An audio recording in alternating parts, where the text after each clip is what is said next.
My upgrades are invincible. Rewrite, Chapter 7, Fantasy Fiction by Azazyel.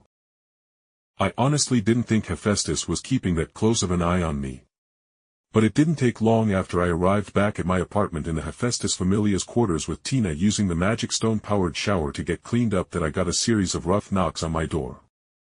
Walking over to the door and opening it, I had to slightly look down as a dwarf with an evil smile was looking up to me. Can I help you?"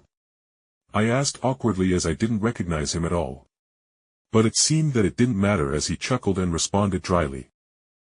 "Yes, I am actually here to help you in fact," he said with a teasing glint in his eye as he handed me 2 vials filled with purple liquid that made me raise an eyebrow as I recognized it as an antidote potion. I held the potion and behind the door I took out of his sight I held a weapon in my offhand as I spoke coldly.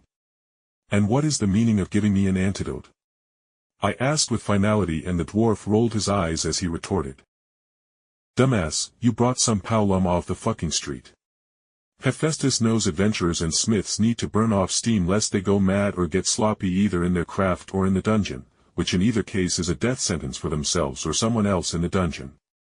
The dwarf said flatly, and I couldn't help but flush as he pointed at the antidotes in hand. The gods and goddesses in all their glory when they came down this lesser world did 2 things. First, they made magical sewers powered by hints of divinity and magic stones so their city wouldn't smell like shit, and the gods made mass-producible antidotes for all sexual diseases and infections so the gods could enjoy using their mortal forms to fuck whores.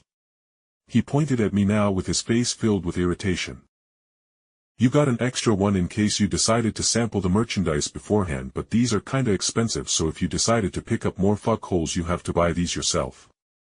The dwarf explained with zero patience, seeing my flat unbelieving face, and before I could react with speed beyond anything a level 1 could have, he slammed the door in our faces, leaving me standing there with the 2 vials in hand like a dumbass. After a moment of staring at the antidotes and without a thought, I put them in my fusion space and took a look at them with my combination ability, and yeah. The god's depravity made this with no doubt. Skin boat to Tuna Town, the claptrap is a rusty, jagged, painful mistress. But with this wonderful concoction, you can stick your dick in anything or have anything like a dick shoved inside of you. Warning: just because you won't get sick by sticking your dick into a mermaid, doesn't mean you will be able to tame the mermaid with your dick. She will still likely rip your throat out or worse. I literally just stared at the description of the item dumbfoundedly, as no other item I had such a colorful depiction. Thus I knew this was a creation of the gods, as no other item was just so damned wacky.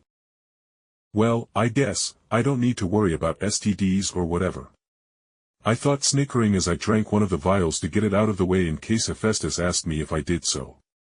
But as I chugged the vial I shook my head at the taste, and as I was shaking my head at the fucking weird taste of the potion, which tasted exactly like a tuna melt sub on 5 cheese bread exactly, I heard the door to my bathroom open with Tina coming out wrapped up in the comically oversized for her spare towel I had. Like the towel for me at 6 feet tall went around my waist and down past my knees a good bit. But for Tina, who was a powlum at a grand height of fucking 3 and almost half feet, the towel was a literal toga for her that went from her shoulders down past her knees. But after I saw her cleaned up, I actually blinked in appreciation for her form, as she had for her height ample-sized breasts that pushed out the towel, and her blonde hair was actually clean and nice looking with a healthy glow to it, while her previously downtrodden green eyes had a stronger vibrancy with her little makeover and not being caked in dust and debris. "Thank you very much for allowing me to use your shower, Jake. I needed to wash my hair a couple of times, so I hope the soap I used wasn't an issue." Tina spoke with a truly grateful smile, and that heartfelt smile made my conscience hurt. But either way I held out the antidote to her, and she eyed its green color with confusion as she asked what it was. Obviously. Jake, my stomach doesn't hurt anymore, and we didn't come across anything poisonous or toxic," she asked in confusion, and I closed my eyes as I counted down in my head. "Like how do I say?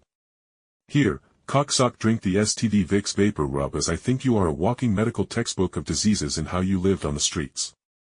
Yeah, no, even for me saying it to whatever she was to me, or even saying that online in my past life, was too damned much. I sighed, popping open the lid to the vial, and held it out to her again as I said with a wry smile, "Look, just drink it.